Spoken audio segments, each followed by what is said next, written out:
At 7 p.m. the train left Battipaglia and entered the steeper, non-electrified Battipaglia-Metaponto Railway.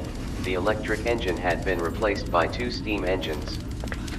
In Eboli some stowaways were forced off, but more boarded on following stops until they numbered about 600, making the train grossly overloaded. At midnight the train arrived in the Balvano Risigliano station, the last one before the disaster, where it stopped for maintenance on the engines. At 12:50 a.m. the train restarted towards the adjoining Bellamuro station, and reached a speed of about 9.3 miles per hour. After 1.1 miles of travel, it approached the Army Tunnel, narrow and poorly ventilated, which is 2,152 yards long with a 1.3% incline.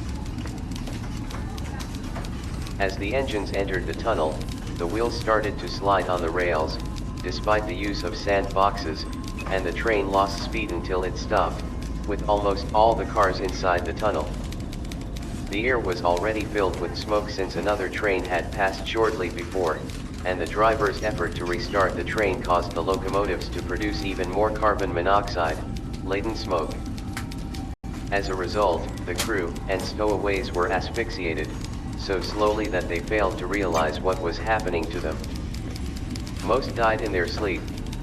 Of the few survivors, most were in the last few wagons, which were still in the open air.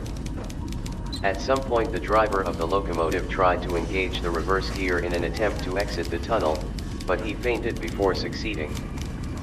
At 5:10 a.m. the Balvano station master learned of the disaster from last car's brakeman, who had walked back to the station. At 5:25 a locomotive reached the site, but the many corpses on the track prevented it from removing the train from the tunnel. Only some 40 survivors in the last wagons could be assisted,